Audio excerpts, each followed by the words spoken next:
Episode 4, Demi Kebaikan atau Demi Janji. Siang itu, Surya Mahendra berdiri di dekat jendela ruang kerjanya. Kota terlihat sibuk di luar sana, namun pikirannya justru penuh dengan kegelisahan. Setelah menarik napas panjang, ia menekan nomor yang sudah sangat ia hafal. Panggilan tersambung. "Pa!" Suara di seberang terdengar hangat. Itu Sultan Mahendra, putra sulungnya, yang kini berada di Singapura, menempuh studi S2. Usianya sudah 27 tahun, cukup dewasa untuk memahami luka-luka yang selama ini dipendam keluarganya. "Papa mau memberitahu sesuatu," ujar Surya. "Papa akan menjemput Ratania." Untuk sesaat, Sultan terdiam. Lalu suaranya terdengar lebih cerah. "Benarkah, Pa? Akhirnya Papa dan Mama mau menjemput Nia." Ada kelegaan yang tak bisa disembunyikan dalam nada suaranya. Ingatan Sultan melayang jauh ke masa lalu. Saat Ratania lahir, ia masih berusia 7 tahun. Ia masih ingat betul hari ketika pulang sekolah dan melihat Bisari membawa bayi kecil itu pergi diantar sopir tanpa penjelasan yang ia mengerti. Ia bertanya pada Mama dan Papanya. Jawaban mereka waktu itu singkat dan dingin. "Ini demi kebaikan keluarga. Adikmu akan tetap baik-baik saja. Hidupnya akan tetap kami biayai." Namun Sultan kecil waktu itu tidak pernah mengerti mengapa seorang bayi harus dipisahkan dari keluarganya sendiri. Bahkan saat ia bertanya di mana rumah Bisari, mereka bilang sangat jauh dan lebih baik jangan menemuinya dulu. Kini ia tahu, semua itu karena kepercayaan dan mitos neneknya yang tak masuk akal. Dan yang paling menyakitkan baginya, Mama dan Papanya selalu menuruti semua kemauan neneknya itu. "Pa," ujar Sultan pelan, "aku senang Nia akan pulang. Tolong, sayangilah dia. Dan kalau bisa, mintalah maaf padanya." Surya terdiam sejenak, lalu berkata, "Kami juga menyayangi Nia, Sultan." Kalimat itu membuat Sultan menghela napas lega hingga Surya melanjutkan ucapannya. "Dan karena itu, Papa akan menjodohkannya dengan cucu Tuan Antani Kusuma." "Apa?" Suara Sultan meninggi. "Kenapa lagi, Pa? Kenapa harus dijodohkan? Nia masih terlalu muda untuk menikah." Lanjutnya dengan nada menahan emosi. "Kenapa lagi-lagi kalian bersikap kejam padanya?" Surya menarik napas dalam.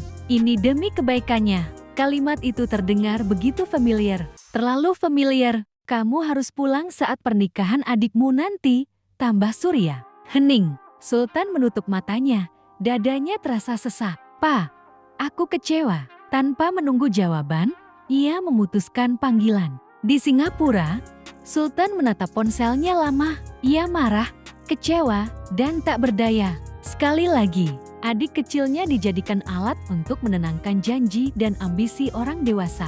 Malam itu, meja makan keluarga Mahendra kembali dipenuhi ketegangan.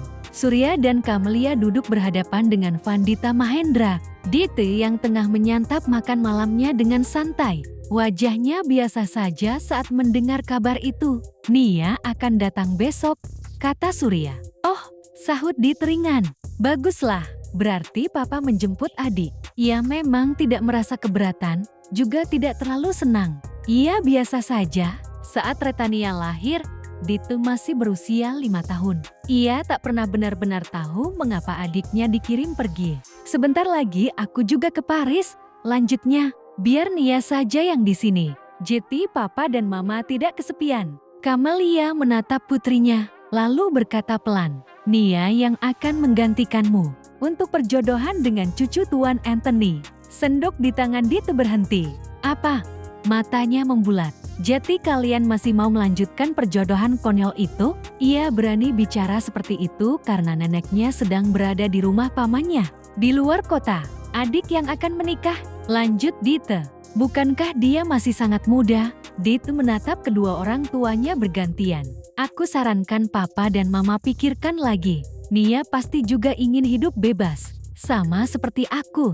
"Sudah cukup," potong Surya dengan nada tegas. "Jangan ikut campur keputusan orang tua, apalagi keputusan nenekmu." Dite terdiam, namun Surya melanjutkan tanpa ragu. "Adikmu tidak akan rugi. Calon suaminya jelas sangat kaya." Surya menatap putrinya tajam. Apa keputusanmu sudah bulat menolak perjodohan itu? Tentu saja. Jawab Dit cepat. Bulan depan aku harus berangkat ke Paris. Apa? Surya terkejut. Bulan depan, kalau aku tidak berangkat, kesempatan ini akan hilang. Pak, jawab Dita. Aku akan memberikan hadiah pada Nia. Dan aku akan menasihatinya agar berpikir matang sebelum setuju. Bi Eraka, Surya menggebrak meja. Cukup, suaranya menggema di ruang makan. Jangan buat kekacauan, Dita. Jangan sekali-kali mempengaruhi Nia. Dita terperanjat. Nenekmu akan benar-benar marah. Lanjut Surya dingin. Dan dia bisa mencoretmu dari daftar ahli waris. Wajah Dita memucat. Tanpa berkata apapun, ia berdiri dan meninggalkan meja makan. Langkahnya cepat menuju kamar. Di ruang makan itu, Kamalia terdiam. Hatinya bergetar. Apakah keputusan mereka sudah benar? Tapi lagi-lagi dia tidak punya keberanian. Sebenarnya selama ini, diam-diam Kamalia selalu bertanya tentang Nia pada Bisari. Dan dia juga selalu mengirimkan uang lebih pada Bisari untuk membelikan apapun yang disukai Nia. Di luar sana, Retania sedang dalam perjalanan pulang, tanpa tahu bahwa rumah yang akan ia datangi bukan hanya penuh kemewahan, tapi juga penuh keputusan yang tak pernah ia pilih. Dan sebuah pernikahan telah disiapkan atas namanya. Bersambung